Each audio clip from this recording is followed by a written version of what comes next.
Really? Yes, it's so cool. Oh, it's cool, but it's sort of so terrifying. calm. It's so, oh, you mean give the exam or take it? I would love to take one. Yeah, and, oh, yes, you could sort of take the whole story over. Yeah, so, but thank you for the lights. That's all right. Anytime. Okay, so we're in, we're here. Go to that really nice restaurant on top of the hotel. You already back there? Oh, yeah, and it's wonderful, God, the food is incredible. Okay, let's do that. Did you make a reservation? Not yet, I haven't. So you better do it because I've been up there twice. And they told me no? And they have, it can be completely filled. And so I went the first time and it was actually more out in the front. And then the second one, they took me into the back because they were planning to see the evening.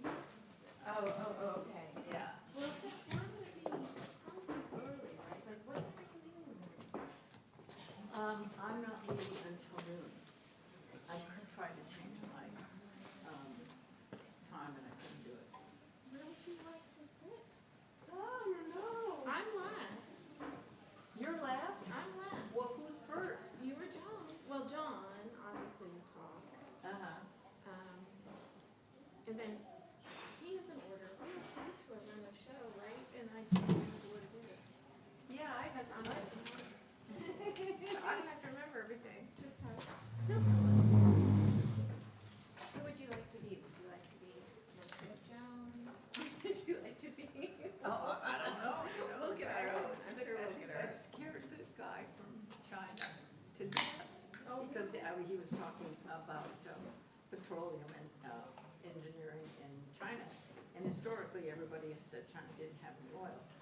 Well, they kept looking, and sure enough, they found deposits of all different types. Yeah, although there are places where it just simply isn't there.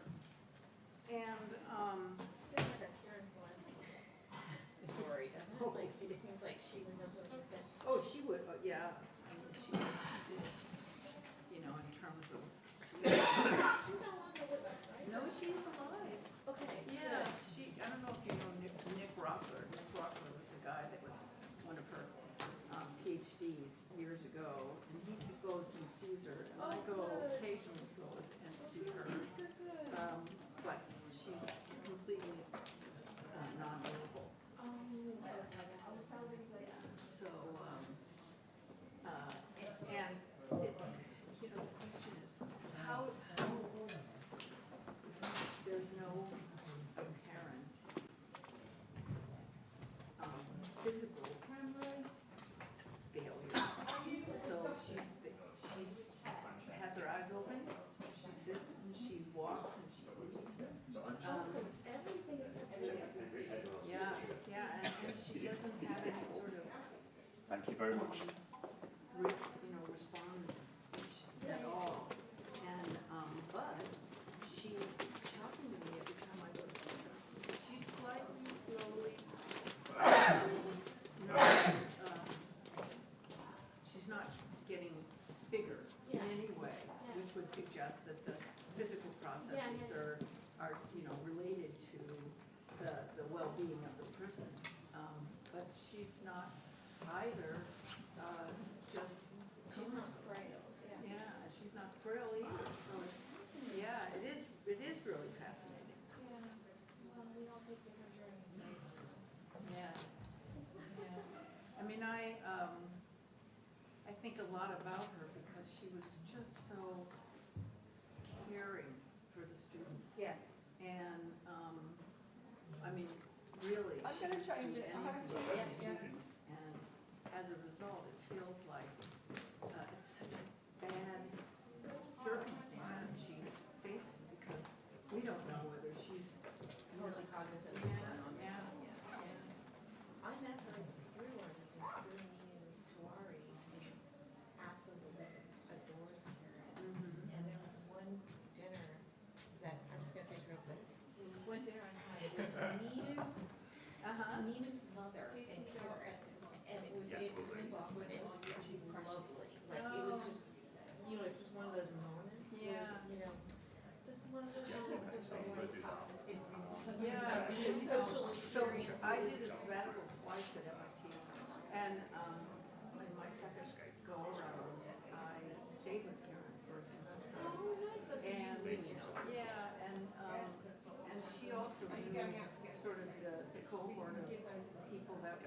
just slightly younger than Karen. Yeah. And I just so it was sort of like, Disney said, really? And here you are.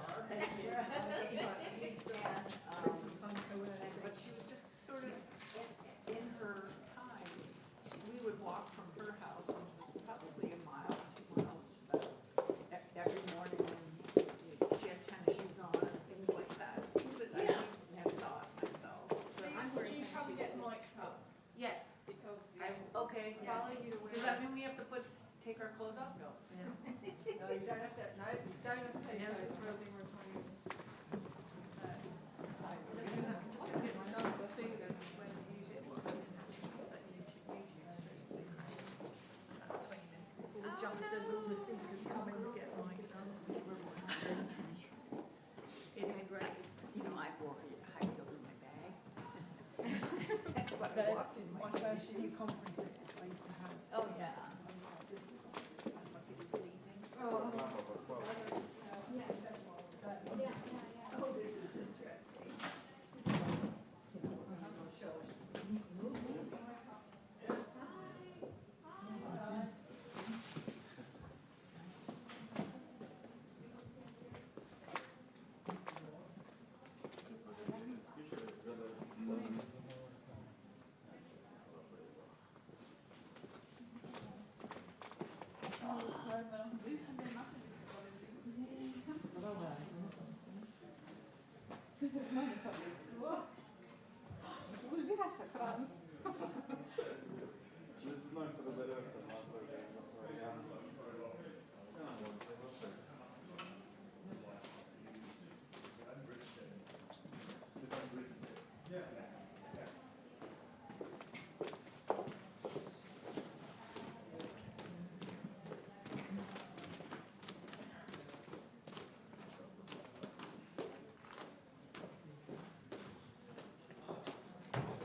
Įsivaizduoja, kiek aš prisitaikau.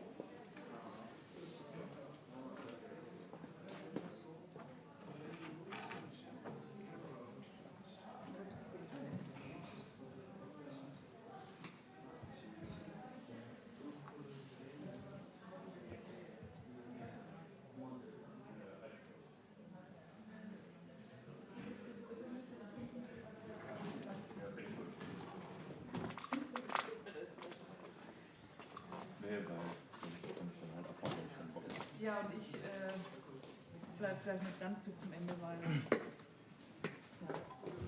Ja, und das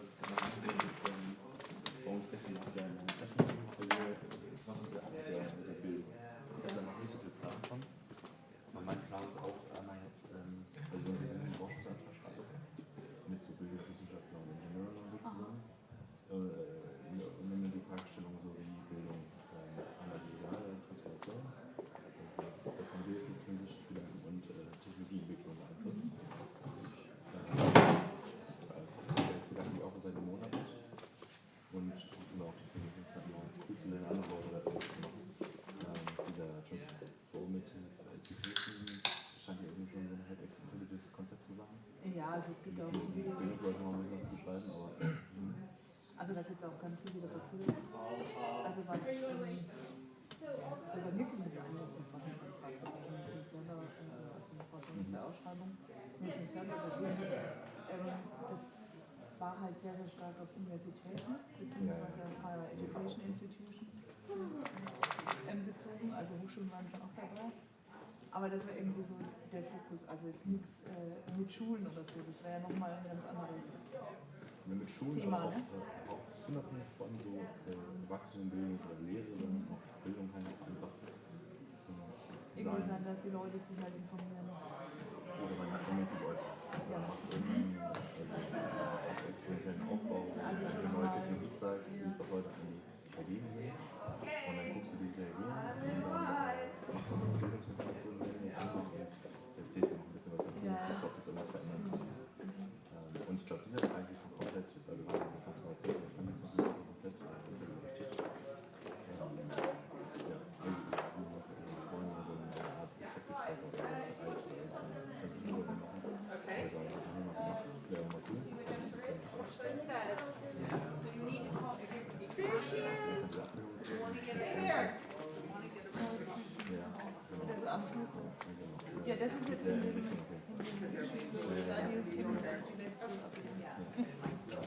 dass wir sehr in Richtung zusammen.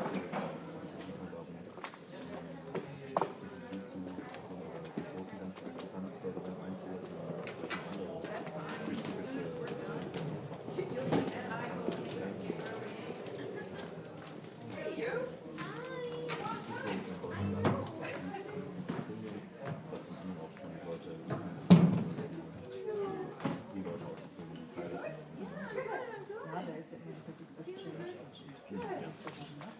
Die gibt es ja überall. Ja, aber da kann ja auch ein bisschen mehr, weil es ja, also Leute zu sein, und dann, also so ist noch manchmal auch nicht das Smartphone, einige da manchmal.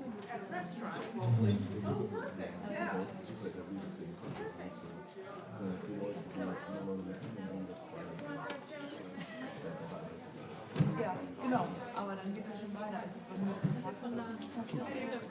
bei mir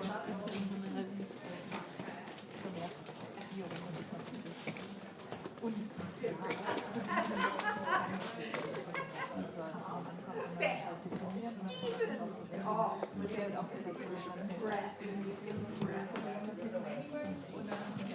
don't know, what am I? Tausende, da können auch Are we each going up here? also von daher ist das aber es war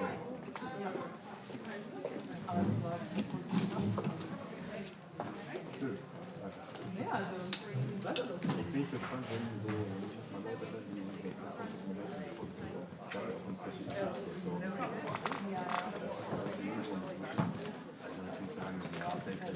Thomas sitter längst ut. Han sitter ju inte längst och därför sitter de tre. Men jag har flyttat in. Men vi kan sitta här bredvid.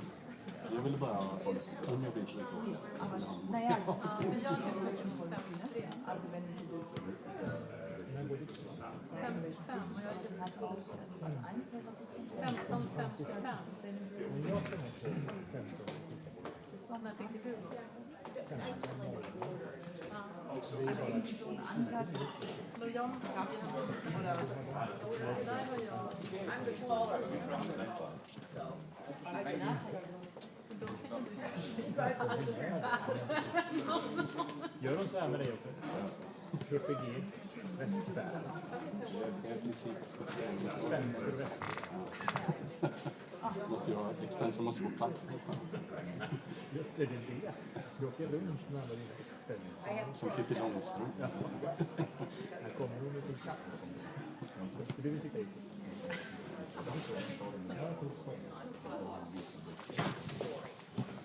en fantastisk lunch med en slängbil.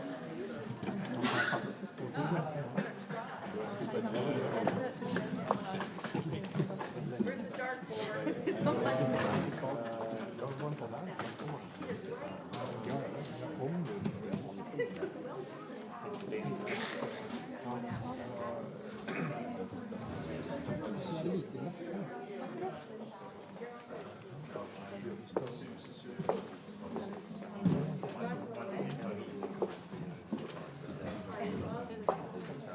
Att jag inte har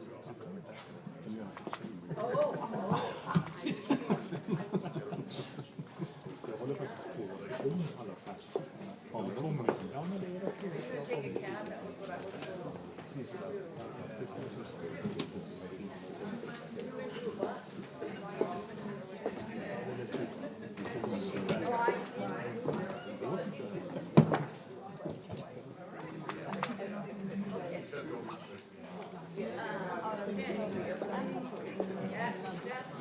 Ja.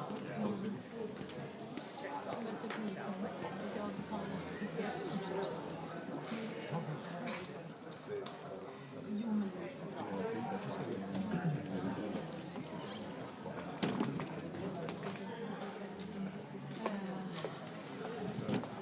Det var som att hon kom ju redan här.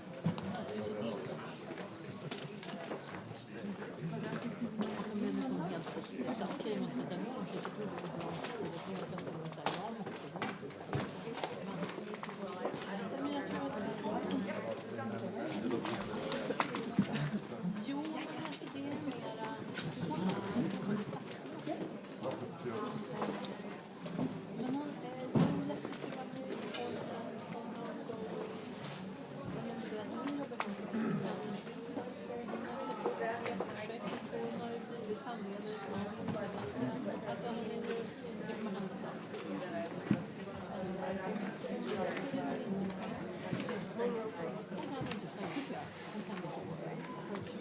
hon kan inte liksom strukturen, hur vi producerar. Vi pratar liksom. Jag gillar henne. Hon är jättetrevlig. Hon är liksom... Men det är klart, hon kan inte anpassa sig. Alltså det är sådana saker.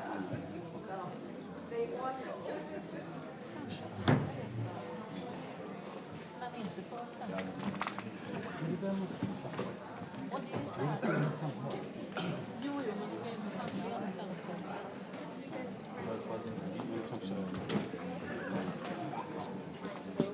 Alltså hon är ju så här, very willing. Hon pratade med en människa och det här. Ja, jag har störst.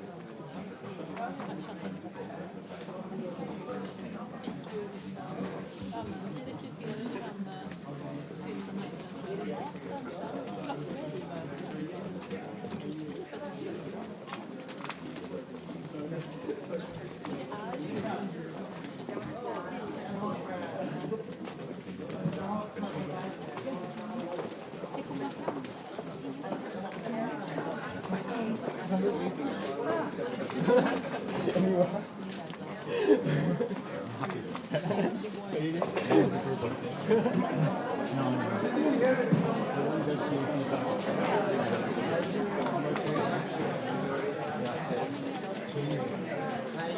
Klockan är ju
Good afternoon, everyone.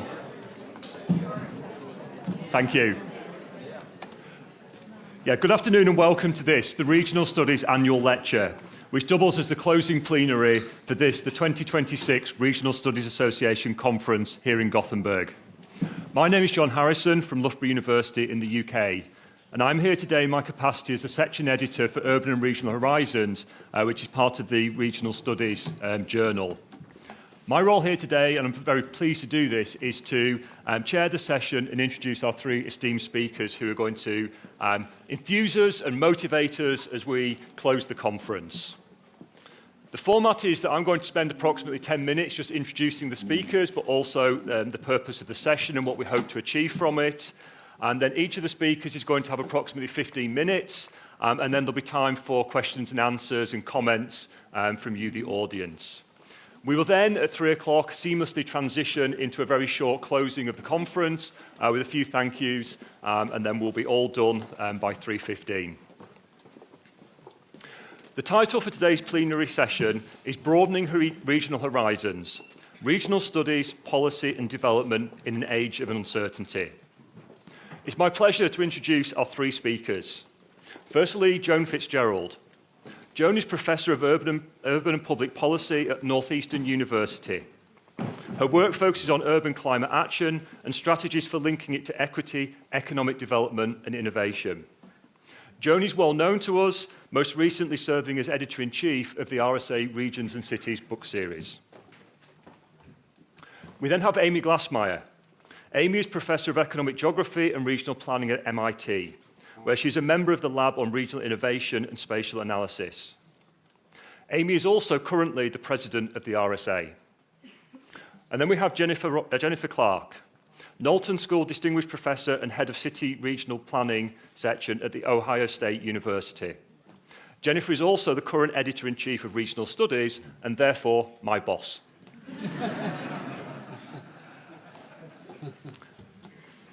As well as being brilliant minds at the absolute top of their fields, you will have noticed that they are either currently holding or recently held three of the highest leadership positions within the field of regional studies. I'm sure it's also not escaped you that we are closing the conference with a panel of female speakers. Each a brilliant academic and researcher who has made many outstanding contributions to advancing the field of regional studies. Just as importantly, Joan, Amy and Jennifer, alongside many others, have been blazing a trail in championing the need and breaking down barriers to ensuring equity in academic spaces. It is an absolute privilege, therefore, for all of us to be here today to hear from you, and I want to say a heartfelt thank you on behalf of everyone for everything that you have done and continue to do, because it's inspiring. It wasn't always thus, and while we still have a long way to go, I, and I'm sure I speak on behalf of everyone here, I'm proud to be here today to listen to three women who have done and are doing so much as role models in our regional studies community.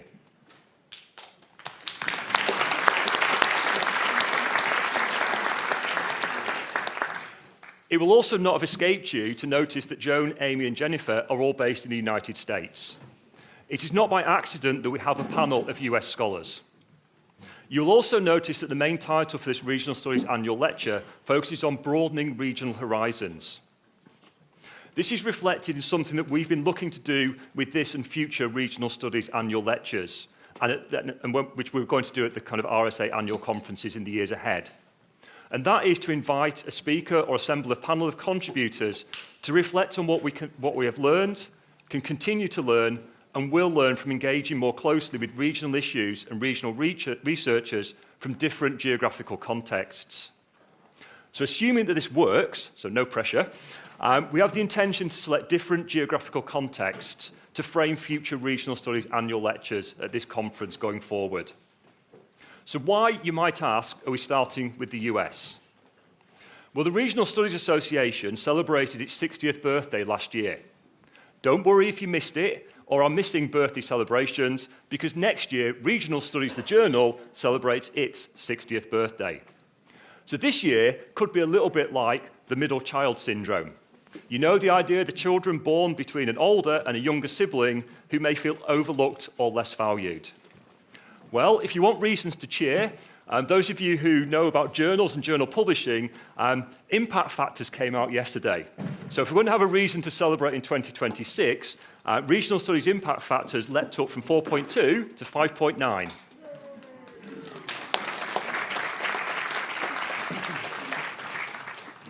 Also, as editors, we've been thinking about how to mark the journal's 60th birthday that comes next year. We've therefore been in reflective mood. At one level, broadening regional horizons speaks to the need we all still recognise that we have a lot of work to do in this regard. At another level, a key point that has emerged in other plenary sessions is how we should not forget our history. We first need to understand our past and how that has led to the present, and then how the present is going to shape the future. So with this in mind, I'm going to take you back to the swinging 60s, a time when relationships between the RSA Regional Studies and the United States was very different. You will notice that it's the Regional Studies Association, not the Regional Science Association. It's also Regional Studies, not the journal Regional Science, but it could have been. In 1954, the Regional Science Association was established in the US. For its founder, Walter Izard, regional science was a quantitative and theoretical approach to regional economics. For several years prior to the RSA and regional studies being established, there were discussions around establishing a regionally focused association in the UK, centred on creating a British arm of the Regional Science Association. Members of what was called the British Group realised or resisted the advances of Izard and his desire to institutionalise regional science in the UK through what would have seen the creation of a British Regional Science Association. They openly criticised regional science for being more interested in high-level scientific endeavours than being genuinely interested in regions and regional questions. Regional science and any regional science association was also going to be prohibited from any political activities. In effect, they had to remain neutral. And this became a red line for the British founders of the Regional Studies Association and resulted in them going their own way, establishing the RSA in 1965 as a British alternative to the Regional Science Association. And Regional Studies as the journal came along 2 years later as the vehicle for promoting much of their work. So if relations between the RSA Regional Studies and the US research community started off on rather shaky grounds, the next 60 years has been anything but shaky. During the 1970s, a bicentennial conference on American and British planning was held at the US Embassy in London, sponsored by the RSA. And it reflected the growing US influence on regional debates and also regional studies. So from a predominant focus on British planning issues in the early volumes of regional studies has come to reflect the growing US and urban influence on regional planning from the 1970s onwards. Fast forward into the 1980s and 1990s, the whole literature on new industrial spaces and new regionalism was heavily influenced by what was happening in places like Silicon Valley and the economic landscape as we compared and contrasted between the US Snowbelt and the US Sunbelt regions. At the same time, regional studies had something that was explicitly called a North American editor, and again reflected kind of the contribution and importance of the North American audience and contributions of research to the journal. One such North American editor of regional studies at the time was a certain Richard Florida. I wonder whatever happened to him. In more recent times, Regional Studies used to host its annual lecture at the Association of American Geographers Conference. About 15 years ago, Paul Krugman was the keynote speaker, talking about the new economic geography, now middle-aged. And we could point to lots of different examples of how US researchers, research emerging from US universities, and research conducted in, on, or about regional development in the US have shaped regional studies. I'm therefore delighted that 60 years on, as the token Brit on the stage, relationships are a lot more harmonious than maybe they were 60 years ago when the journal and the association were set up. Without further ado, I'm now going to step aside and invite Joan, firstly, to speak about what we can all learn from broadening our regional horizons and engaging with what is happening, as we Brits call, over the pond. Are you going to keep track of time? Will you keep track of time? Okay, great. Thank you. I've been studying the link between urban sustainability, climate decarbonization, and economic development since 2006. It's by no means predominantly a good news story. My observations today are rooted in a long tradition of regional research in the United States that examines regional advantage, uneven development, spatial inequality, and the role of institutions in shaping regional economic trajectories. From early work on industrial restructuring, some of which you've mentioned, to more recent studies of innovation systems and industrial competitiveness, US-based regional research has consistently highlighted the economic change as unfolds unevenly, producing both opportunity and instability. The cases I present today extend this tradition by showing what the green economy reproduces and sometimes intensifies patterns of uneven regional development. A key takeaway is the need to be more intentional about green economic development. Green jobs are not inherently well-paying jobs with career ladders. And a bigger revelation for me is how volatile the green economy is. It seems that every time in my work that I tell a success story of how decarbonization policy creates economic opportunity, it falls apart a few years later. As these examples accumulate, I've been thinking that a useful way to frame these cases is to treat decarbonization, or as we often call it now, electrification, is not as a uniform reduction in environmental impact, but a process of spatial redistribution of environmental burdens. Policies that define energy as clean or renewable operate through different carbon accounting rules, procurement incentives, supply chain assumptions, and they rarely consider the geography of extraction, manufacturing, and land use. As a result, the benefits of emissions reductions that are measured in one place are typically realized where that energy is consumed and accounted for, while the economic and ecological costs are displaced elsewhere. I illustrate this conclusion with 3 examples. 2 of them are about solar, one with the redistribution of environmental burdens on both solar production and deployment, and that plays out in rural regions. Also looking at solar, I look at manufacturing and how China came to dominate. And then another problematic source of renewable energy, biomass, which is subsidized in the European context, but its environmental impacts are felt often in the United States. So let's start looking at some of these. In my book, Emerald Cities, in 2010, I argued that urban climate action could be as much a place-based economic development strategy as an environmental one. Solar was one of my case studies, taking a green energy source that could supply good jobs, anchor new economic sectors, and spur regional development. And I did have examples. I used to love in my book talks, asking what city in the United States do you think was the biggest producer of solar panels? And no one would get the answer because it was Toledo, Ohio. And what Toledo, Ohio had done was take its specialization as part of a regional supply chain for the auto industry, making auto glass, and conduct research into how that translates into solar panels. Think about it. What is auto glass? It's glass that has stuff embedded in it. What's a solar panel? It's glass that has stuff embedded into it.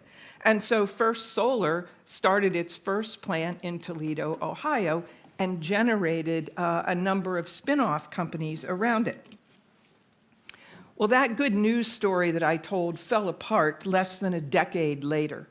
And what happened in that case? Well, China offered huge subsidies and free land for US solar companies to locate there. Only one stipulation: you couldn't sell your panels in China. It violated free trade principles. Arguably, it violated trade law as well. But many US companies took the deal, and the US government did not make an issue of it. So China started developing its own expertise in solar industry. By 2011, the year after my book was published, prices fell dramatically, and many US and German producers couldn't compete. Germany had the exact same strategy as many places in the United States of seeing renewable energy as an economic development strategy. So in this article I did in 2021 in the American Prospect, we can see at the one end, at the time, 75% of solar panels were produced in the United States. But more importantly, if you look at the supply chain, it was almost 100% dominated by China, which is good news for China. But my argument was that there are national security, economic, environmental, and ethical reasons that that's problematic. And so when we look at now what is the situation in China, there was almost no environmental regulation of the production of solar panels, and it's not exactly a clean production process. And where it was produced, it's a very electricity-intensive production process. Where it was produced was mainly from electricity produced by coal. There was the problem of forced labor in some of the plants. And so a lot of reasons to hesitate on becoming completely dependent on China for the production of solar panels. So again, here's this good news story in the United States, and I would argue Germany as well. All of a sudden, everything shifts to China in terms of the economic impact of it. But then it looks like it could shift swiftly again. The Center for Strategic and International Studies reports that China's solar industry is in turmoil right now. So it's not clear where that's going. It's quite clear where it's going in the United States. Under Biden's Inflation Reduction Act, there was considerable subsidies to bring back solar production into the United States, and quite a few companies took it up. The problem was it was mostly the final assembly and some partial cell production, and so the United States still was very dependent on China. But the fact of the matter is there were only a few plants starting up again, and then as soon as Trump came in, he stopped all the subsidies. And so, you know, what just began to restart in the United States is now stalled, although I will say solar generation of electricity still is managing to grow in the United States, but it's very much dependent on Chinese panels. The second contradiction and kind of uneven regional development is one that occurs within domestic development. And here again, I'm looking at solar energy. The rural-urban divide is evident in many countries, and the green economy can actually exacerbate that divide. In order to scale solar to the point that we need to meet climate goals, we have to go with utility scale solar. You cannot do it with rooftop. But yet when I look what's going on in the United States, there's different levels of trying to stop that, often because it's urban centers that need the renewable energy and it's rural places that get the solar, the big utility scale solar farms.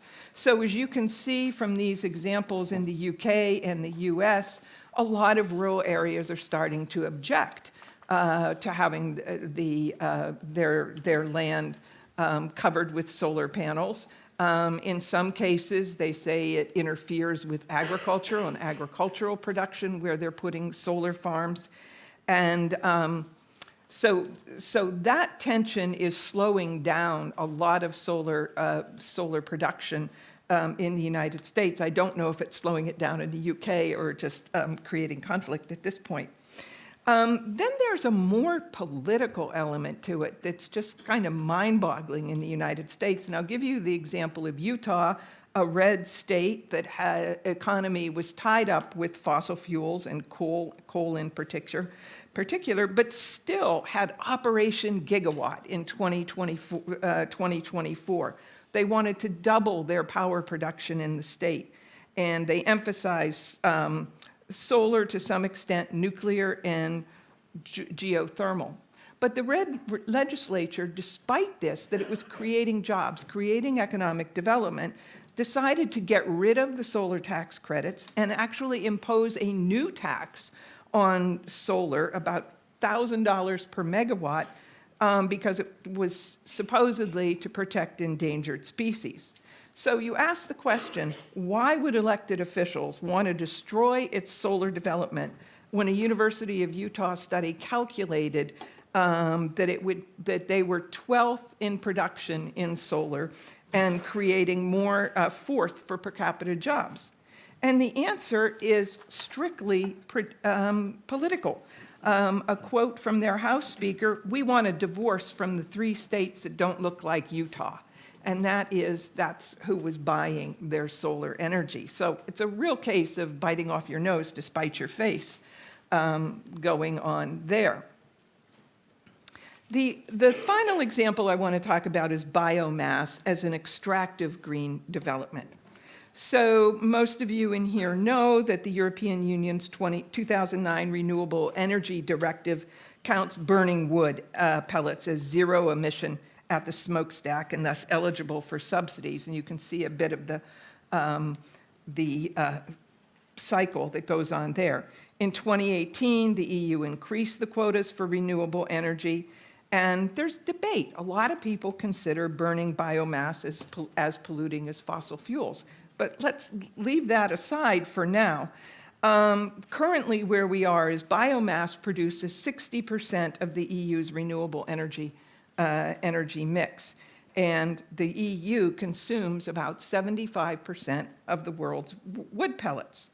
Well, let's go back to the United States, where wood pellets is considered a regional economic opportunity. So states in the southern half of the United States have built an economic development strategy for depressed rural areas by supplying this market. By 2017, the U.S. South employed almost 102,000 people in wood pellet mills, about $17 billion in output. So you think, oh, here comes another good news story on this. But the problem is wood pellet production can be and is in the United States a very dirty industry. So even if you could do sustainable forest management, which I doubt is going on in the South anyway, you're not going to get sustainable production. So here's an example of states and places that have wood pellet mills in the South. So a lot of these areas were decimated with the decline of fossil fuels production and manufacturing, and saw this as a good news story. We can replace this with pellet mills. One of the leading companies in this is a British-based Drax. It's a utility-scale pellet maker. It's located in there. Doesn't employ a lot of workers in there, but the pellet mills produce formaldehyde, acetylide, other harmful chemicals, and Drax and other companies are producing this beyond what environmental laws say. But it seems what's going on, it's easier for them to pay the fines than it is to clean up their mills. So this gives you some sense of what the process looks like, and this gives you some sense of what it feels like for the people living in the towns that are doing this, in that here is a man who was perfectly healthy and is almost completely incapacitated with lung problems after the Drax plant landed. Here is another woman. Many of these stories have been produced in The Guardian, tell this whole story. So this pellet boom is driven completely by policy, particularly the EU policy. It wouldn't be economically feasible for the EU to build utility-scale biopower with wood pellets without this. And so even bad as this is as an economic development strategy for the United States, they might have competition soon because it looks like the EU might be shifting to Asian suppliers.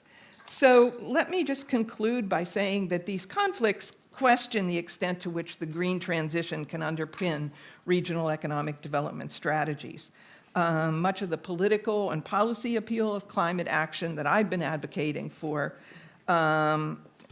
hasn't really produced the results in the places that were hoped. So it suggests that the green transition may produce uneven outcomes rather than broad-based regional development. And I'm exploring several other areas where this is happening and trying to think what are the regional economic development policies we can develop so that we do have decarbonization in one place that actually creates opportunity there or in other places. Thank you.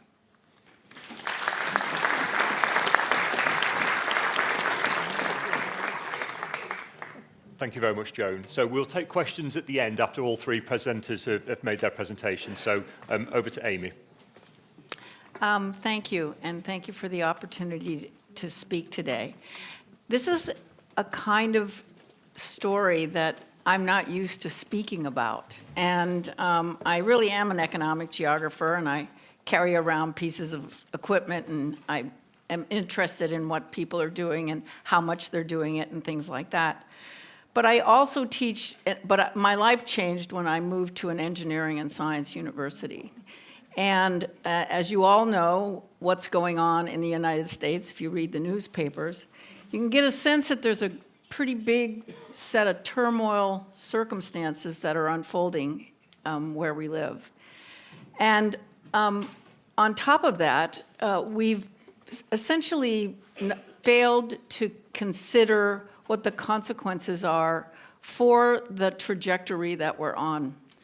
And I say that being from a science and engineering school because there are forces that are having us engage in intensive scientific exploration of ideas that are really hard to grasp, but which are a part of the curriculum that is evolving across the world in terms of how much science and engineering students know.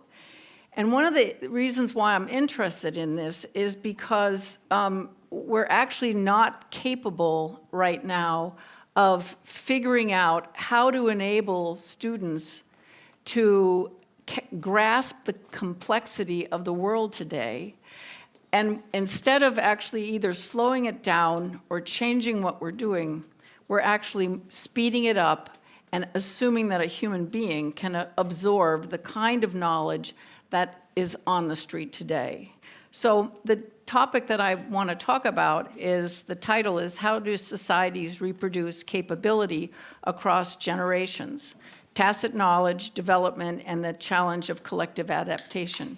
And essentially what I'm trying to say is that we are in a situation in which we don't have a means of understanding what it is that we need to do, and therefore, in the absence of knowing what we need to do, we're essentially just speeding up the machine. And what it means is that the students and people in business and the sort of, population as a whole is essentially trying to grasp at the straws that are falling off the truck in order to understand how the world is working today. And it's reflective of a society facing a paradox. Scientific knowledge, technological sophistication, education attainment, and policy expertise has never been more abundant, and yet many of the most pressing challenges of our time remain unresolved. Climate change intensifies despite decades of scientific warnings. Artificial intelligence transforms economics and institutions while raising new questions about work, governance, and inequality.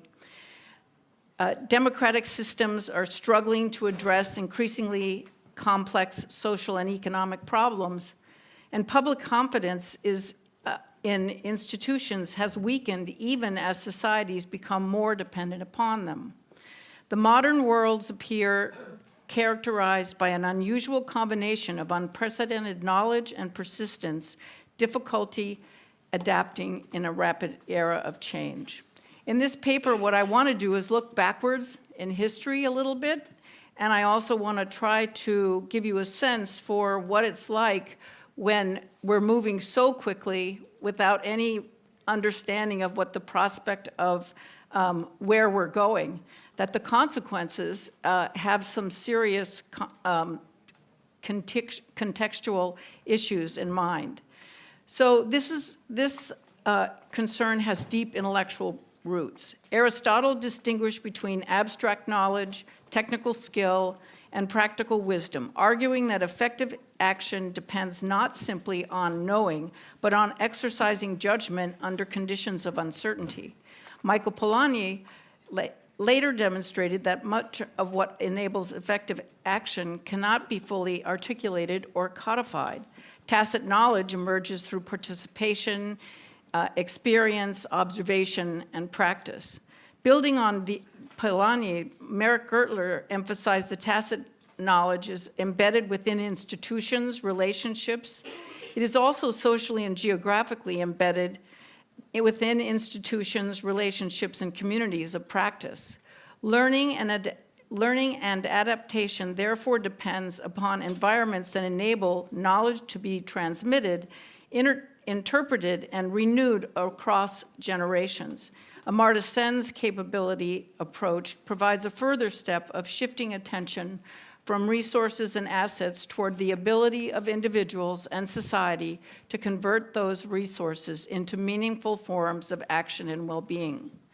Taken together, these perspectives suggest that capability is neither an individual attribute nor a purely technical achievement. Capability emerges through the interaction of institutions, social relations, communities of practice, culture, political structures, that together shape the ability of individuals and societies to learn, adapt, and act collectively. So I want to just let people know what my perspective is on capability. The argument developed here is that societies adapt not simply through knowledge, technology, or politics, but through institutions, relationships, and communities of practice that reproduce capability across generations. Schools, universities, workplaces, professional organizations, public agencies, civil institutions, and local communities serve as developmental environments within which practical judgment, tacit knowledge, and collective competence are cultivated and transmitted. So I'm trying to make the point that we have institutions involved in the process, but their effective consequence is actually coming up short. Tacit knowledge remains important because it provides one of the principal mechanisms through which capability is acquired, because it provides one of the principal mechanisms through which it is transmitted and renewed. Yet the larger challenge extends beyond tacit knowledge itself. It concerns whether societies can sustain and institutions, relationships, communities of practice, and cultural environments through which practical judgment, collective competence, and adaptive capacity are reproduced across generations. Politics is an important part of this process, shaping priorities, opportunities, and access to resources. At the same time, capability and politics are mutually dependent. Politics helps shape the conditions under which capability develops, while capability provides the means through which political aspirations are translated into effective action. Neither can be fully substitute for the other. The historical record suggests that societies adapt through a complex interaction of institutions, social relationships, practical experience, collective learning, and political choice. Understanding how societies sustain that renew these interconnected systems may be one of the defining challenges of the 21st century. So taken together, these perspectives suggest that adaptation depends upon more than knowledge, technology, or political authority alone. They point toward a broader question that has become increasingly urgent in the 21st century. How do societies reproduce the capabilities necessary for collective adaptation across generations? So before I say anything further, I want to say a bit about capability.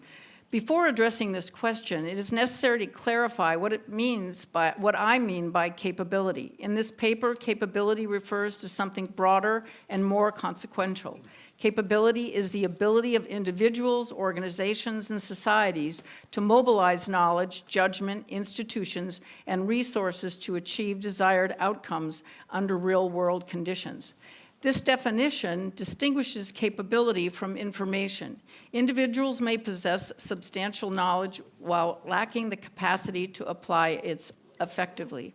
Organizations may have access to extensive data, yet struggle to make decisions. Societies may possess advanced technologies and highly educated populations while finding themselves unable to solve collective problems. Capability concerns the conversion of knowledge into action. Capability also differs from technology. Technology expands what is possible, but they do not determine what societies do. The existence of a technological solution does not guarantee its adoption, effective implementation, or equitable distribution. Similarly, capability differs from credentials. Educational attainment may signal exposure to knowledge, but credentials alone do not ensure practical judgment, adaptability, or the ability to navigate complexity. Capability operates at multiple levels simultaneously. At the individual level, capability involves the ability to diagnose situations, exercise judgment, solve problems, and adapt knowledge to changing circumstances. At the organizational level, capability involves the ability of firms and universities, public agencies, and civic organizations to coordinate action, learn from experience, and sustain institutional memory. At the societal level, capability involves the ability to address collective challenges, maintain democratic institutions, foster innovation, and adapt changing environmental, economic, and technological conditions. The distinction between capability and capacity is particularly important. Capacity refers to resources, asset, and potential. Capability refers to the ability to use those resources effectively.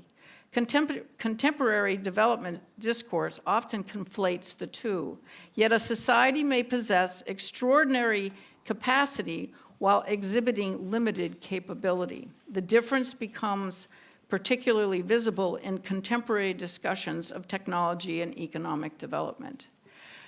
I have a lot more to say, but I'm going to jump through my papers just so that I stay on time, which is not usual. So I'm going to use the example of server farms to give you a sense for the question of capability versus capacity, and the idea of what the social gain is between these two different terms, which sound very closely alike. So server farms provide a useful illustration of the distinction between technological capability and technological capacity and developmental capability. The distinction is subtle, but it's important. Regions often assume that attracting advanced technology infrastructure will automatically generate economic development, innovation, and long-term prosperity. Yet the relationship between technological investment and developmental outcomes is neither automatic or guaranteed.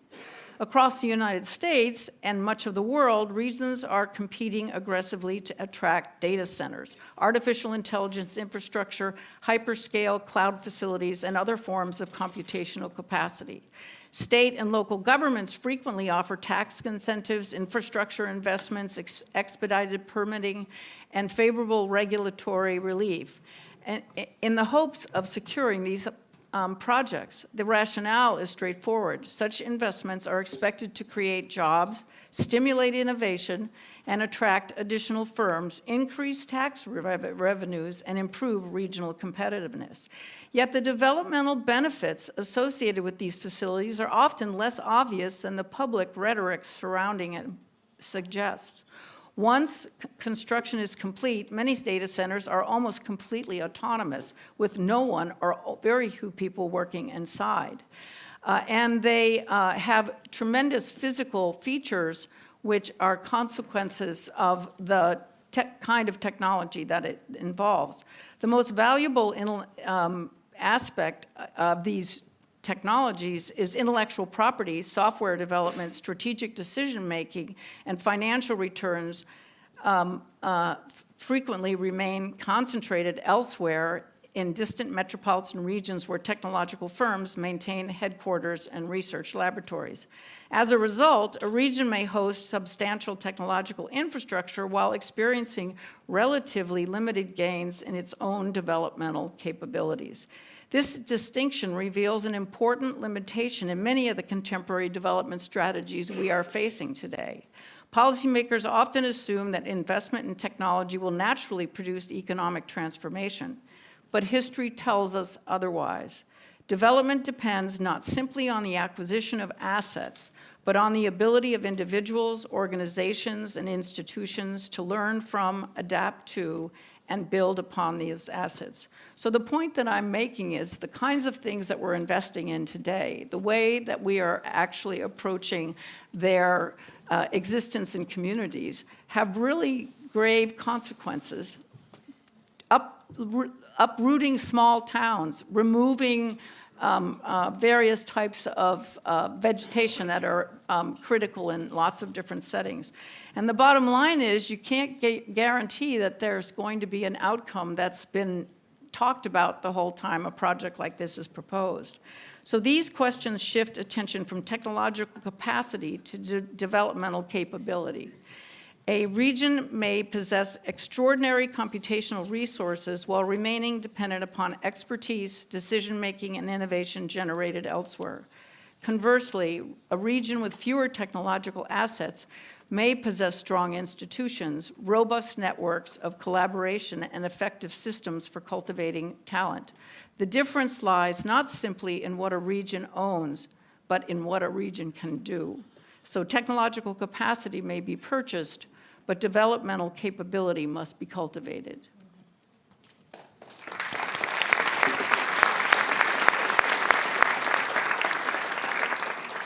Thank you very much, Amy. Over to Jennifer. Yes, thank you. And thank you all for being here. I've been looking forward to this panel and this conversation for months and months because this is kind of my dream conversation, to be here with you and close out this conference with this conversation.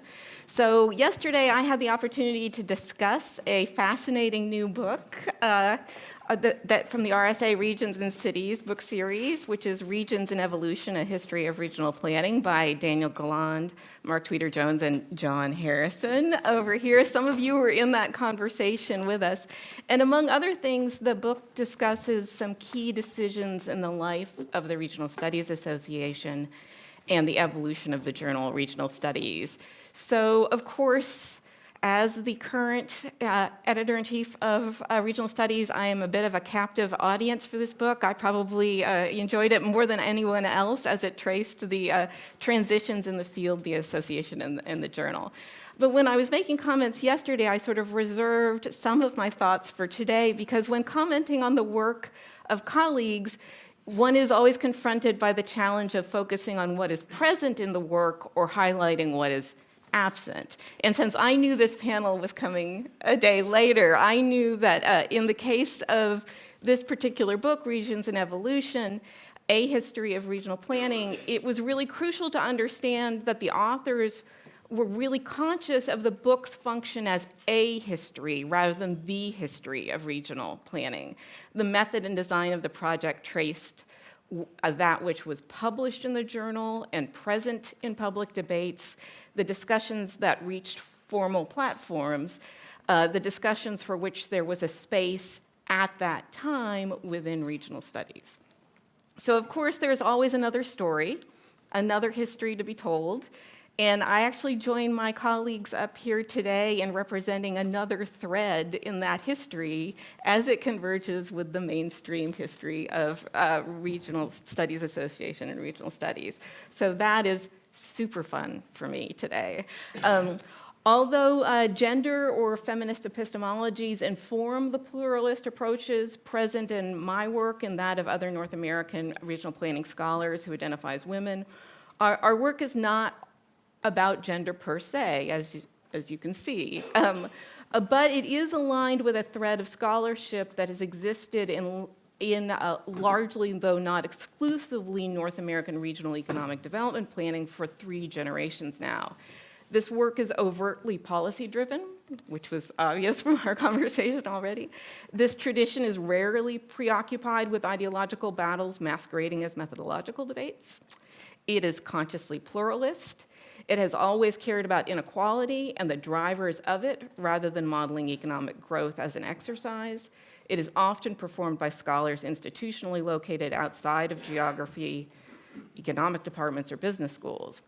This parallel track of regional development scholarship has carved out this parallel space for decades, and today, and often now, it actually convenes with the mainstream history that is in this room. Today, we talk about this approach in regional economic development and really what it adds to regional studies. So what I wanted to talk about briefly is what does it mean for regions to carry the weight of national economic priorities or national political agendas, and how can regions respond to these underlying tensions as they seek to build, manage, and sustain sustainable, equitable, and economically viable regions? Big question. So in our original description of this panel and the reflections of my colleagues, some of the themes are really about the burden of all this current political and economic volatility for institutions, communities, regions, all of which find themselves sort of carrying the weight of national economic priorities and political agendas. Effectively, when the whirlwind of rhetorical and ideological games being played on deterritorialized social media platforms and 24-hour news feeds becomes real and hits the ground in real places and affects real people, volatility is in fact not actually a game. So in the US, we have long thought of ourselves as insulated by our norms and values and guiding documents from the volatility of the ideological battles and corruption scandals that so frequently play out in places like Hungary or Italy or South Korea. In the US, we are too sensible to elect TV personalities or porn stars. In the US, male politicians wear ties, women wear pantsuits, and cheating on your spouse is a family values scandal that destroys your career. Until recently. And in this world economic development, in fact, those ideas that we were just talking about of job creation, innovation, industrial policy, all of this is a consensus goal. It is the strategies and the distributional outcomes that vary. That world has been radically disrupted. In my view, US regional economic development is always more legible when seen through a comparative lens. Hence, I like the Regional Studies Association. This is one of the key contributions of John's and colleagues' book. We often hear and say that the US is an outlier, that the particular combination of governance, politics, size, and resources and sensibilities lead to a specific context that runs in parallel to the experience of other industrialized nations. However, that tendency to refuse comparisons makes it difficult to see how the US has, in fact, followed a regional path. The comparative lens reveals that many national governments waste time, talent, and institutional capacity restructuring economic development. Thank you. And this incessant reworking of regional policy and practice is a pastime of a particular category of arrogant and ill-informed political consultants, and steadfastly believes if they just get the program or the policy aligned with their ideology, they don't need to get the scale right at all. The porous boundaries of the region allows them this kind of luxury of imprecision.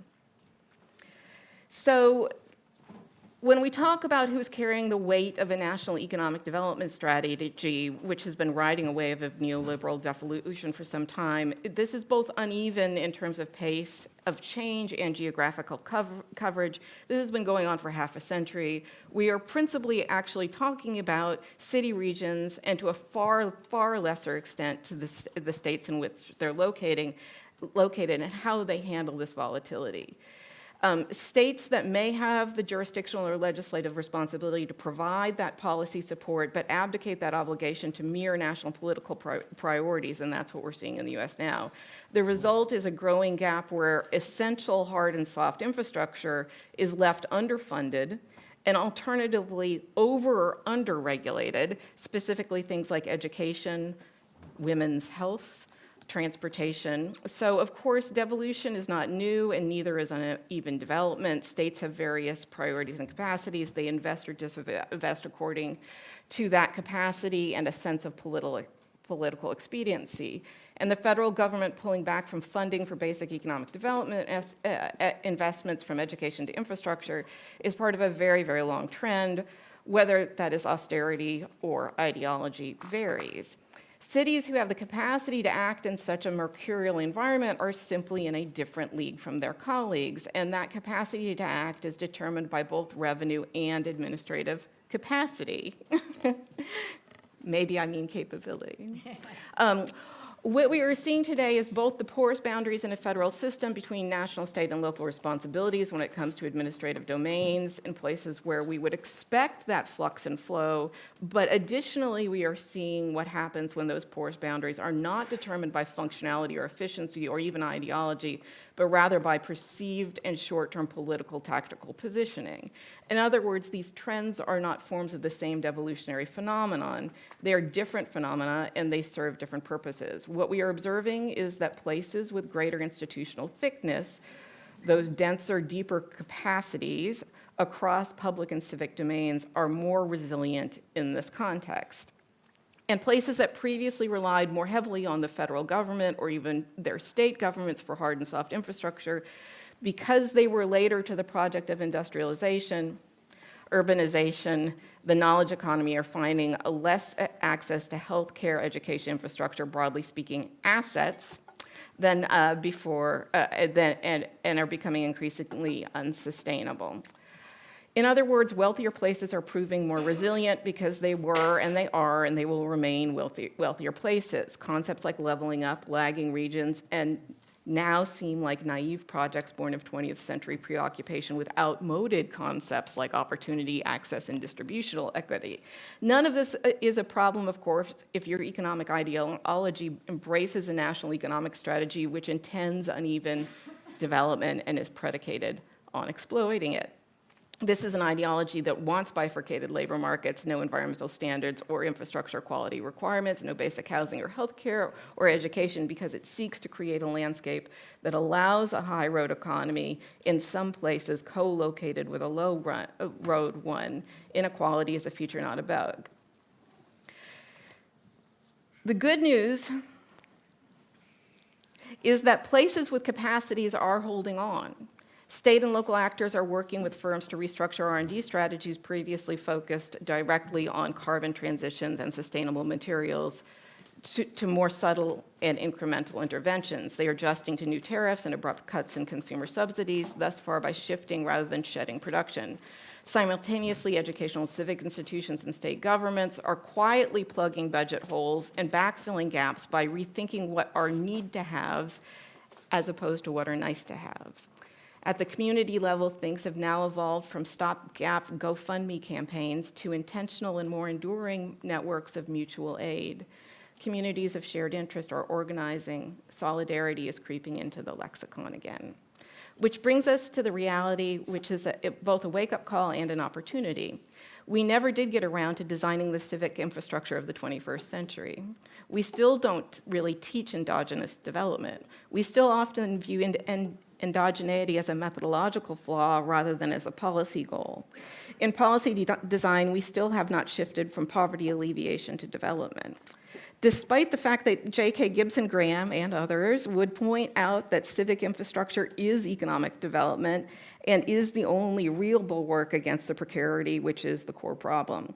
Maybe it is finally time to put the economic-based method with all its vulnerabilities and limitations aside and reflect not on how we get the national economic priorities back, but how we empower places to develop endogenous capacities. In other words, perhaps we let the national governments follow regions for a change. In the regions, we actually know what we're doing.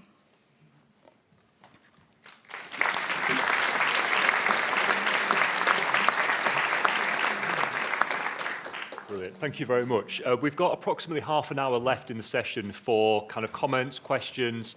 We've got two people here who are going to kind of walk around with the roving microphones. So if anybody would like to ask a question or has got a comment, put your hand up nice and high so I can see. So one here, sorry, third row, please. Good afternoon to everybody.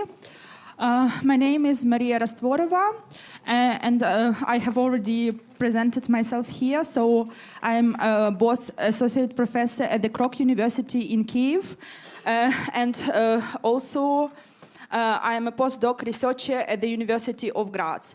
And my comment will be related to what you have said.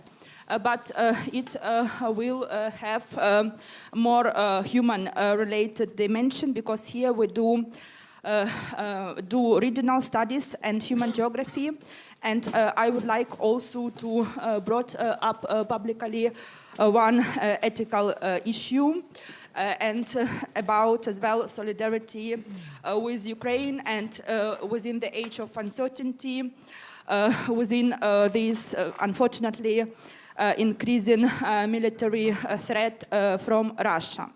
And first of all, I would like to thank Regional Studies Association for the solidarity with Ukraine, and for supporting several Ukrainian researchers, particularly with bursaries during different years, that give us an opportunity to visit this conference.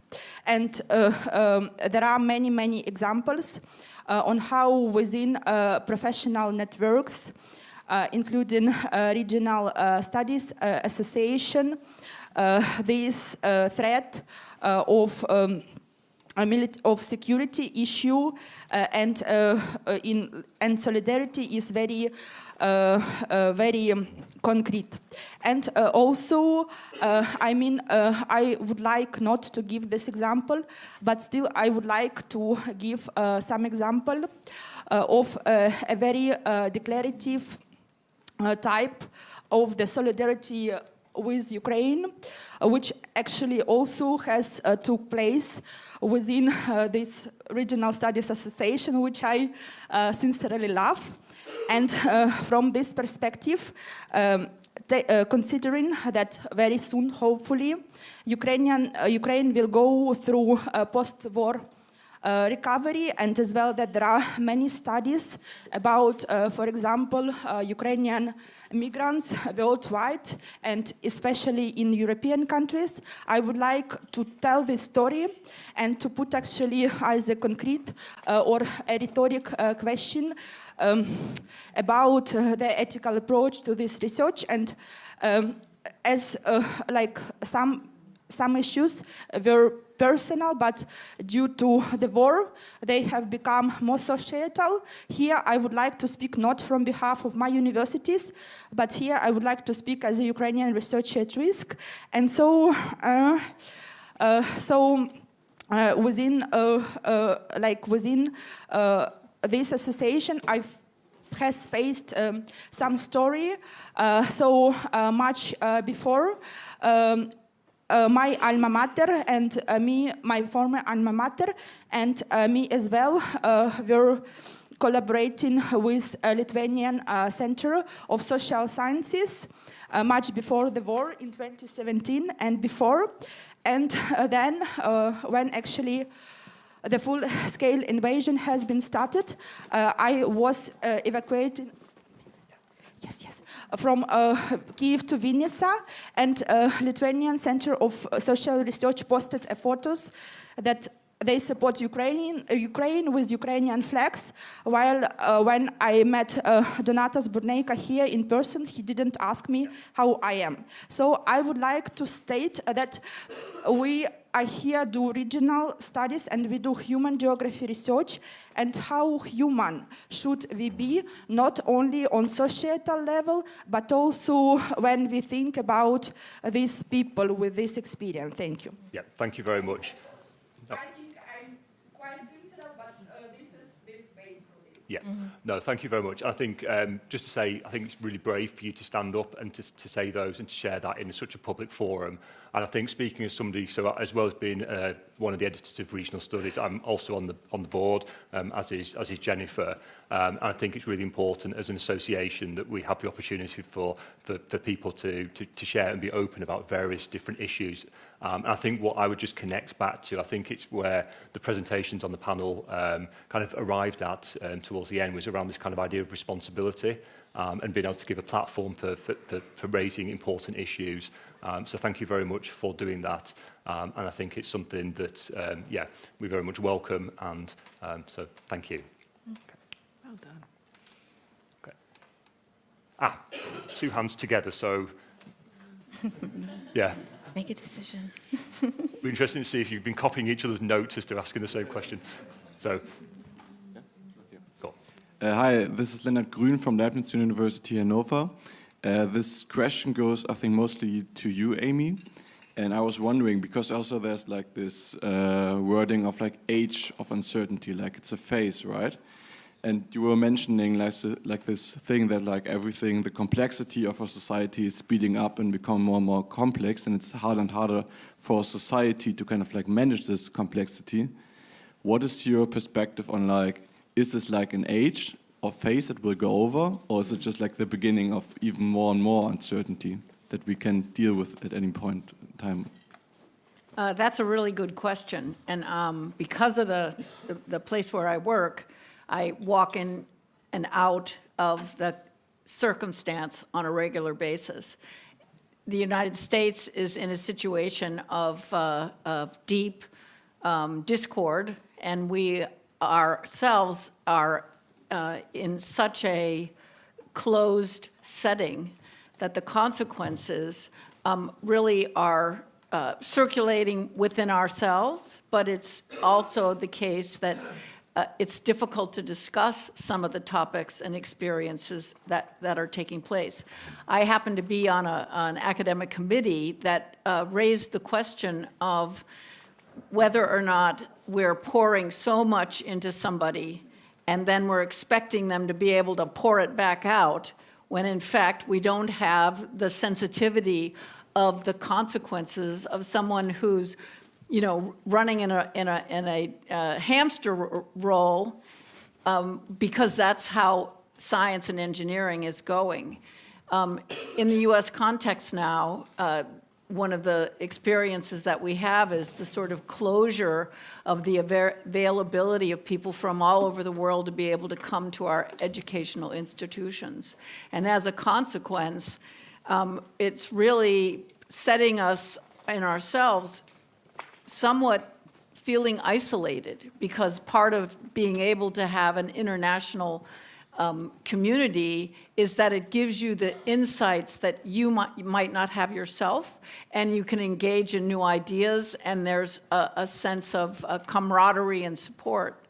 So it's really actually very difficult, and I really hope, and I think it's true, that we are an anomaly. What's happening is an anomalous circumstance, and anticipating where it goes and how it gets there is something that all of us are thinking about, but we really, actually, the signals are too gray to be able to know. Thank you. Thanks, Amy.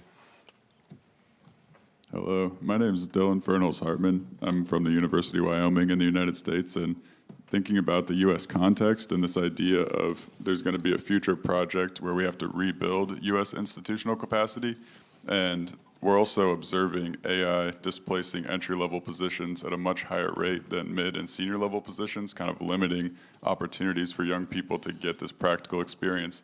So speaking to this idea of capacity, how can young people build capacity in this rapidly changing environment while we're also facing the most complex challenges going forward?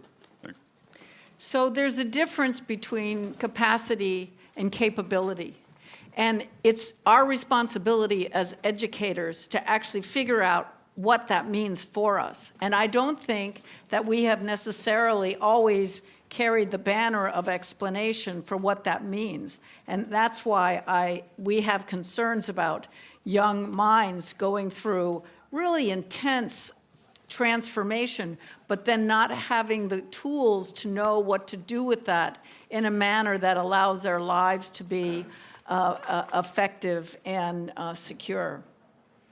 Can I answer that in a much more specific way? In terms of one of the things that's happening is among young people an interest in the trades, because those jobs are AI-proof, and they're actually very good jobs.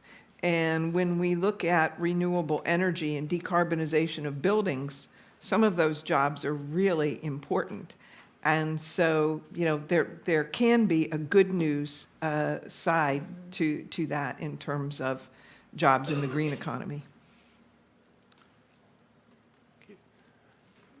Next question or comment?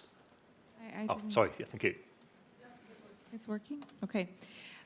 It was great to hear everyone today. I wasn't planning on asking a question, but you know, it started occurring to me. Let's say I've lived a couple of decades already on this earth, and the last decade has been particularly turbulent. So correct me if I'm just, you know, wrong. Maybe there's been other more turbulent decades, but I feel like the crises are hitting over and over and over again. And somehow our economic growth models are always caught at a surprise. Have you had any reflections about how regions might be, I mean, I guess a little bit what Jennifer was saying towards ends, maybe regions might be able, because they are not, you know, on a national level, maybe they have some advantage in potentially finding the way to crisis-proof our future. You know, can we learn something from these regions on how to overcome the next crisis that comes, and hopefully will not be a political one, the next one? I mean, one of the things that I've always enjoyed about Joan's work is that Joan has always been looking for, in her empirical work, looks for regions that are exemplars of being able to respond, right? So this is that kind of deep work where this is the regional planning project with a capital P, or the regional studies project with a capital P, which is really pulling out those moments from the regional experiences, those deep specific ones, and then creating through that empirical work the understanding of a greater generalizability about the policy transferability or the transferability of some of those models. So that's not a one woman or a one person project. That's a big project. I mean, that's part of it. But you're right. I mean, I don't want to be pinned down on the question of the rapidity of this precarity, right? But precarity is the issue. Volatility is the issue here, and it makes it very, very hard. I mean, at least we idealize the thought that if we could have consistent agendas from a political standpoint, that we would be able to create the economic models that could get us through sort of what I think you used, crisis proofing or something like that. And I don't know that it's possible to crisis proof, but there is this question of whether the political volatility is really making it naive to think that the economic planning is the path, right? Well, I think also from the regional perspective, the essence of what we need to do is heal that urban-rural divide. Yeah. And it's not just in the US, we see it, you know, in countries all over Europe. And so what are the circumstances under which there's a commonality of purpose? And, you know, I think climate catastrophe is one of them, where, you know, a tornado hits or rivers start flooding. That hits cities as well as rural areas, and you see some level of essential cooperation happening. And I think we need to not just look to those areas, but really focus on that as a way of building that regional sensibility.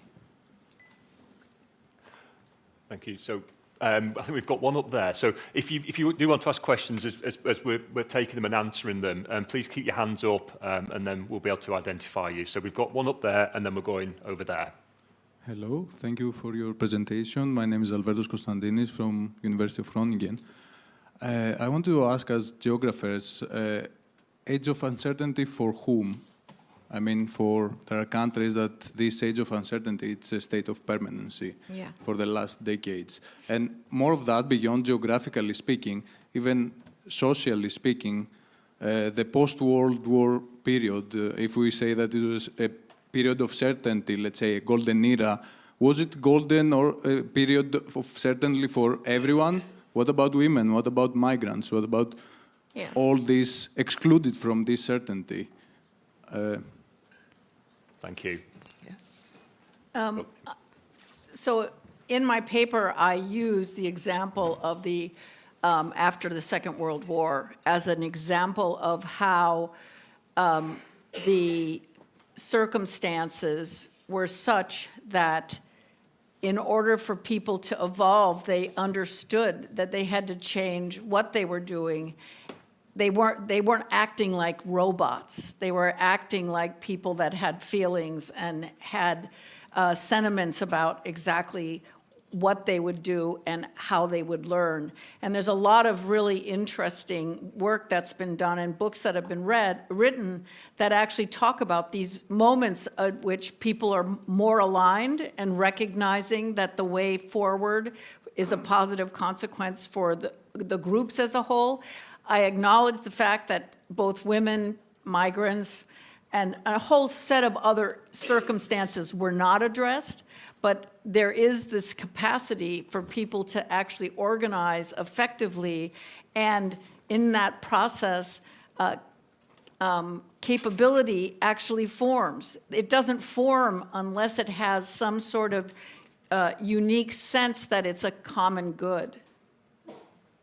I just wanted to pop in here real quick because I think a couple of questions have used the phrase in the title, Age of Uncertainty, as a reference. And I'm not sure what John intended with it, but it always matters when he says and versus the, just as a note. But the Age of Uncertainty, in my mind, refers back to a John Kenneth Galbraith book, which is about 1976, maybe, something like that. If people haven't seen it, it's a fun read. But one of the things that happened with that, I mean, you can see, to your point, that's a very different age with some different uncertainties that were of concern at that time. So it sort of reinforces your point. For those of you who are more visual learners, there was actually a Canadian Broadcasting Association, the Canadian Broadcasting entity did an entire series of the Age of Uncertainty where you can watch John Kenneth Galbraith present personally each chapter, which I have to tell you is very, very fun. So this is my recommendation for your flights home, to watch that on YouTube. I was just going to say, sorry, go on, Amy. Can I make so do. one of the things, though, I want to be I'm a realist, is that the setting from the 1940s to the 1960s essentially is a unique experience in the history of the United States. And it was the case that there were all of these conditions just fell into place such that the consequence had an effect both in terms of what was going on in the United States and what was actually coming at the United States. And it's very hard to imagine at this moment, it's not that it's impossible, but at this moment, we want to start thinking about, okay, well, what's this future picture that could actually be happening, and how do I get involved in that picture so that I understand that I can contribute to the transformation that will take place. Because even right now, it looks as dire as it can be, like 1928, right? As dire as it can be. But there's people all over the country that are espousing really interesting alternative ways of imagining what we're going to turn out to be after this moment is over. So it's not going to be, we're not going to reproduce the kind of capitalistic economic development model that we have today, because it's not going to fit the people who are living here today. And just prompted by Jennifer's kind of question, in the framing around an age of uncertainty, I think the word I often refer to is nostalgia, because when we look back and when we set the scene for how we've ended up where we are today, we often present this kind of caricatured aspect where we use concepts, we have ideas, and we use sort of two-word terms, three-word terms, or sentences to identify what happened in particular eras. Those were eras of profound uncertainty. But we, as researchers, kind of nostalgically look back and, in a sense, have an understanding of what happened there, and we kind of simplify it into a sense of almost certainty of this was an era, it started at this date to there, and we kind of caricature it as a particular kind of way of understanding and making sense of that. And then we kind of get to the world as it is today, and we see that all this complexity and talk about crises. There's crises all the time. But I think it's our understanding and how we make sense of that in the past retrospectively, we kind of simplify it and tell that story. And then when we're thinking about the current era, we're always thinking about uncertainty, complexity, and trying to make sense of it. So I suppose my reflection to Jennifer's prompt. So thank you for the question. Joni. Yeah, thanks, John. I really love these big conferences because you never know that who you're going to meet in the elevator, like we met with Joan, who's actually talking about the same issues that you have been studying for the last 5 years. So my name is Joni Vainikka, I'm coming from the University of Helsinki, and I've been studying basically climate attitudes and decarbonizing homes and housing and that sort of stuff. And there's quite a lot of comments here that it's a sort of a mixture between people who are sort of metropolitan or urbanized, and then there's the left behind, and there's an ideological drift in that as well. And for me, regions are something that are between people, in humans' imaginaries, but they're also, like John just said, they are also in time. So as a question, especially for Joan, when we're thinking about decarbonization or electrification and climate being an important part of our futures and climate crisis with that, do you think that region as a concept in itself is something that we can answer to these questions, or is the answer somewhere else that sort of relates into how regions are developing? Thanks. That's a really tough question. I think it could go either way. And so when you raised your question before, and we answered that looking at points of convergence for rural and urban interests. So can you develop solar in rural areas that, looking at your development of competence, that really builds something for people? Well, with the way the industry is structured now, that would be very difficult.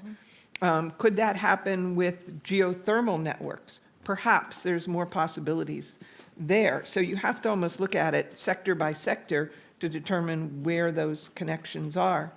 And then there's a social element of it, bridging that gap regionally of people seeing that they're in a common situation and developing common solutions. But it's really tough when you look at decarbonization unless you're looking at it at a building strategy and really working on doing that in rural areas. Under Biden, there was some attempt to establish new green industries in places like West Virginia. Now, Trump is determined to build a new coal plant there. So it's a really tough environment for doing that. So just a personal comment. So when I was an undergrad, which is a doggone long time ago, can't even remember when it was, but it was in the 1970s, and we established the first solar energy fair in California, which was the first solar energy fair across the United States. And we built all these kind of crazy things that we all were sure were going to be marketable and change the world. But it did change the world. Yeah.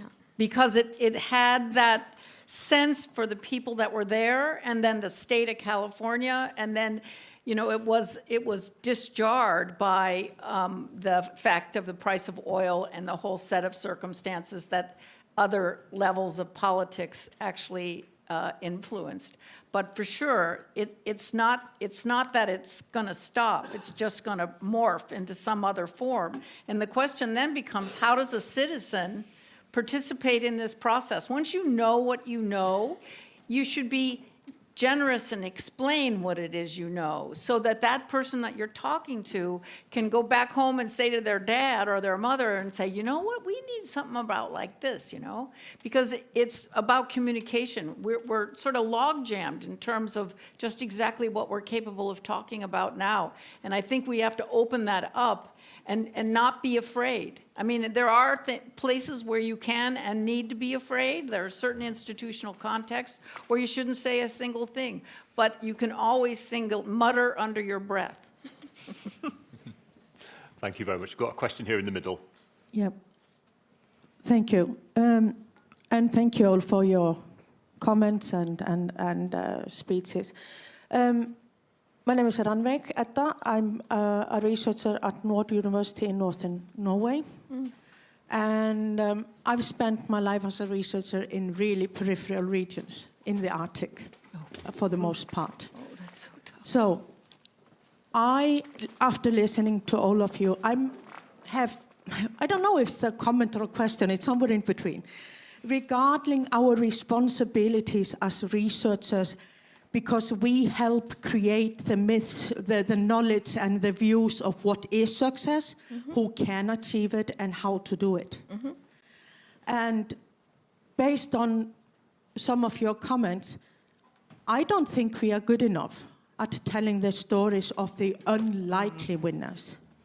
And one of those categories are the small island nations that, as a global, on a global level, punch way above their weight. Iceland being one of them, under 400,000 inhabitants in the middle of nowhere, with one of the highest GDPs per capita. So how does that reflect to your descriptions of smaller, no bigger cities and lack of agglomeration regions as winners?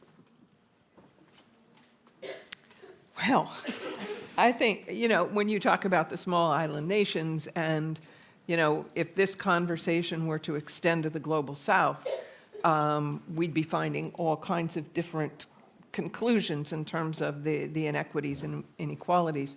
None of us do that sort of research, and so we focus on it in the areas, where we study.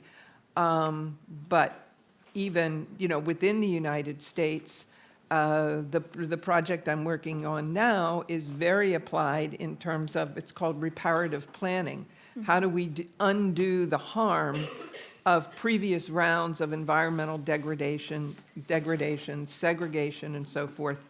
And that should be our first order of action in terms of where we put our resources in terms of transitioning the economy in the case of my research.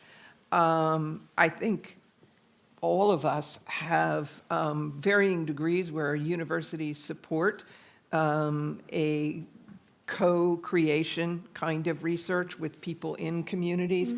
And I know individually that's important to all three of us in the work that we do.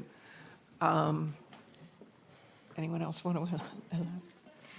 Yeah, I think this is really challenging, and we talk about the question of whether what we're trying to lift up is the specificity of individual cases, or the sort of, as you say, the successes that come from these individual cases, which then could be exemplars. So this whole question that I think we all talk to our students about, North America for a long time had this idea that we have examples and everybody else can learn from them, right?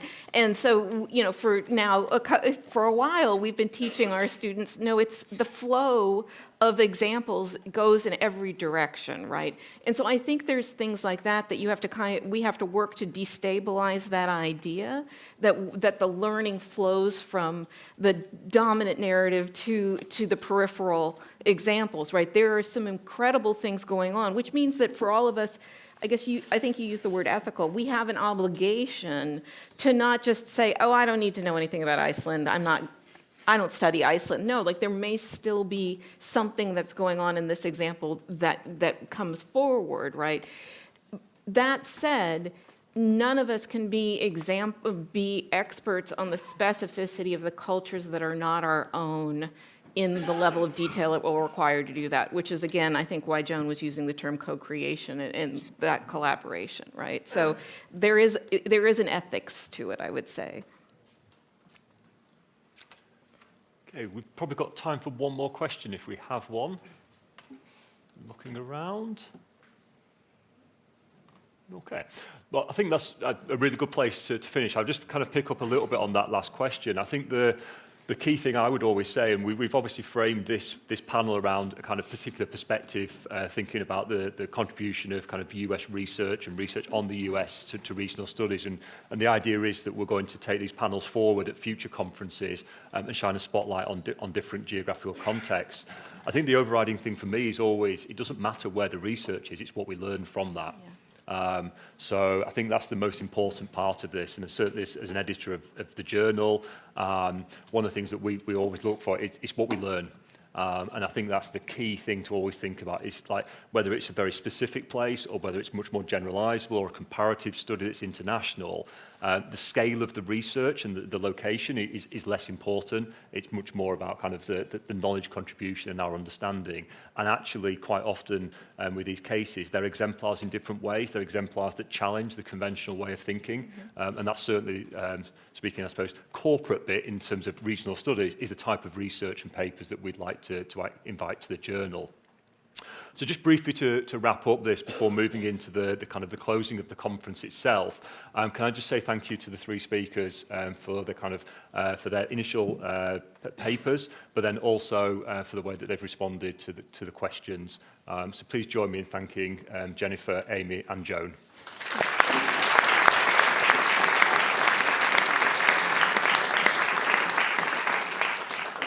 I would like to thank the people who have organized this conference and been incredibly thoughtful and really wonderfully warm and engaging with everyone and essentially being sort of guardians in a way, right? They knew what was going on and they were taking care of everything simultaneously. And it's very rare to have that humanity in a situation like this, because once you get over 10 people, you know, you can't really even remember the 11th person's name. But I just want to say that I think that the staff of the Regional Studies Association is bar none the smartest, greatest, physically enduring people that I think I've been working with.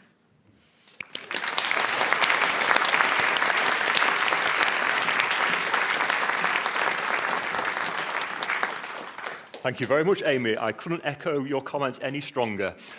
So just to say a few things, what we're going to do with this, with the presentations that you've seen today as part of the annual lecture, we are going to take these forward and turn them into a paper that we've published in the journal. I'm not going to put a time frame on it, but let's just say in due course, there will be an Urban and Regional Horizons paper that builds on the work of the three presentations, and I'd encourage you to kind of look at that. And the other thing that I do briefly want to say is, and I'm hoping the technical people might move the slides on for me, or can I do it myself? Oh, yeah. Oh, Oh, it's going the wrong go way. on. It's right at the end. I thought that said Right. red baking. There? No. Okay, just don't worry. Okay, so there were going to be two slides. This is the Regional Studies annual lecture. So just an encouragement that obviously as people here who do regional research, if you have... Perfect, thank you, Jennifer. So if you do have your research that you presented here, the conference is not the end of this or the end of the conversation. If you're looking for somewhere to publish your research and you think that Regional Studies is a journal that would be appropriate for you to find your audience, then please do so. But also Regional Studies is not the only journal that's available as part of the RSA portfolio. Do this myself? Yes. There are also 5 other journals. I think the best way to describe it is that we're a family. I don't want to say that Regional Studies is the grandparent, but it is the oldest, the most mature of the RSA journals. But there is a suite of different journals, and really the important thing here is that they have a different audience. Okay? They serve a different purpose, they have different thematic focus, they have different methodological focus. So whether you're a qualitative researcher, quantitative, whether you're interested in kind of economics and econometrics, or whether you're interested in political science, there are opportunities, and please do reach out to the editors and to look at the websites to see if they'd be appropriate for you for publishing your research. We'd certainly welcome that, and I speak on behalf of the editors of all of the RSA journals. Really the important thing here, I think we take away from the conference, is there's so much exciting research out there in the field. It's very diverse, and I think that's reflected in the plenary sessions that we've had, but also all the parallel sessions. And I really just want to thank you all for contributing and coming here to share your research. And it would be a shame if that was just left in 10, 15-minute presentations, So please do consider the kind of the legacy of this, because it'd be really important to showcase that research. So moving seamlessly into the close of the conference, I really just want to say, now I'm going to kind of flip roles. So I'm no longer journal editor of regional studies. I'm standing here as the conference and events coordinator on the RSA board. So if there's been things that you've loved about the conference, come and tell me afterwards. If there's things you've not liked, find somebody else. No, please do come and talk to us, and there will be an opportunity in the coming days to provide feedback on the conference. So I just want to say a few thank yous, and I'm going to hand over to Roman, who's also going to come up and just say a few words. I think the first thing really to say is the biggest thank you is to you, okay? Because without you, there is no conference, there is no association, and we would not be here. We've welcomed over 700 delegates to the conference this year, and you've presented across the 3 days over 600 papers in 170 sessions. And I do just want to echo what Amy said. There's an enormous amount of work that's done here. So to Roman and Martin in particular as the local organisers, they've been an absolute dream to work with over the last 12, 18 months to put on this conference. But also to the RSA team, to Lisa and Nikki, to Alex, who I can see here in the front row, Sam and the wider RSA team. It is a small team, but they do a phenomenal job. Okay, so putting on a conference like this, I often use the analogy of a swan. Okay, it all looks seamless on the surface, but there's a lot of hard work that goes on behind the scenes. And without that hard work, it wouldn't look as polished and as professional as it does. So I think Alex is the only one in the room at the moment. Lisa's up there. Where's Lisa? Hello, Lisa. Lisa likes to go into hiding in terms of if I can try to embarrass her. But Lisa and Nikki in particular do an enormous amount of work, and certainly in the role that I have, I really do get to see that. And I'm sure Roman and Martin, if he was here, would also kind of echo that. So would you please join me in a big round of applause for the RSA staff?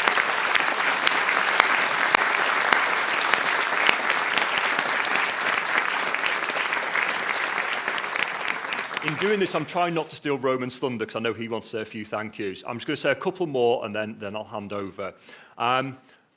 There are so many conferences out there. There are so many conferences available to you. Regional Studies is a very diverse, interdisciplinary, pluralist association. So we know you've got many different choices as to where to go. So we do really appreciate the fact, and we don't take it for granted, that you've chosen to come here. You've invested the time and the resource to come and to spend time with us. So thank you. Because without you, there is no event. I'm also extremely pleased to say that we've had delegates from not over. How can it be over? I'm going to give you a specific number. So from 49 different countries are represented at the conference this year. Now, there's another event going on at the moment that's got 48 countries, and they put the word world in front of it. So I think we can genuinely say that this is a world event. And we also appreciate that means that there are many countries that are not represented at the conference. So I have one big ask.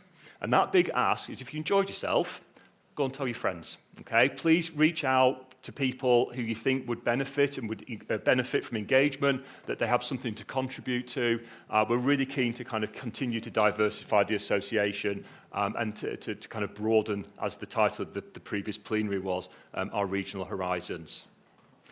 I also started the previous session talking about kind of diversity in terms of the representation, particularly around gender. I'm also pleased to say that we had practically almost a 50-50 gender split. Okay, there's 16 people difference between the number of male and female delegates that are here. I think that's just fantastic testament to the work of the association and also what the association stands for. Without further ado, a really big thank you to Roman and his team here in Gothenburg, who've been fantastic hosts. It's been an absolute pleasure working with you, and I do know that you want to say a few words, so I'm going to shut up and allow you to be far more eloquent than I can be.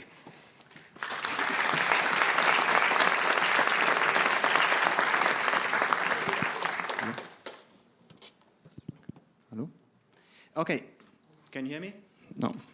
Now it works. Okay, so I promise to be very short.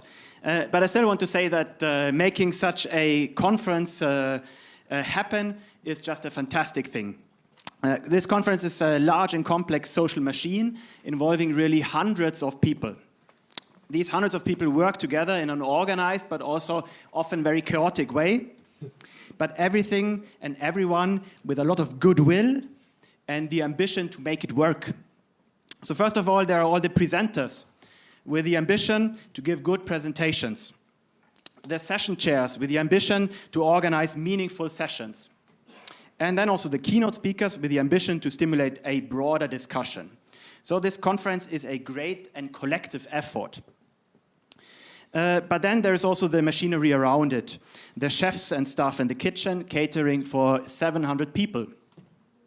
The technicians filming, live streaming, and finding quick solution when the sound in this room suddenly turns into terrible noise.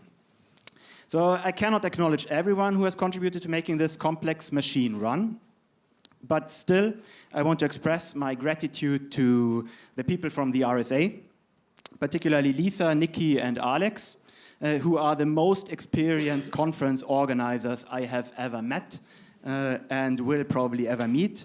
So there is a lot to learn from you.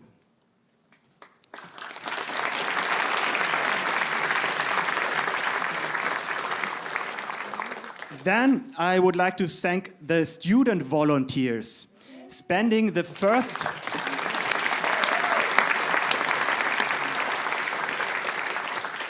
first week of their summer vacation with their professors, wearing these yellow t-shirts. So I'm really proud to have such great students.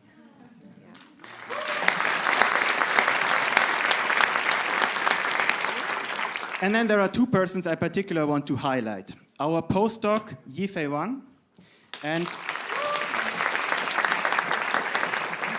and our student assistant, Thea Piranei.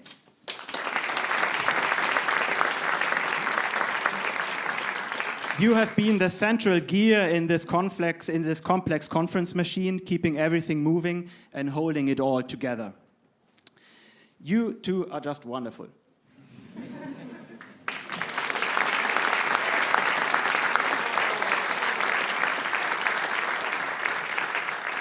Okay, so thank you very much, everyone, for making this happen. We wish all participants a safe journey home. And if you happen to stay a couple of more days, glad midsummer.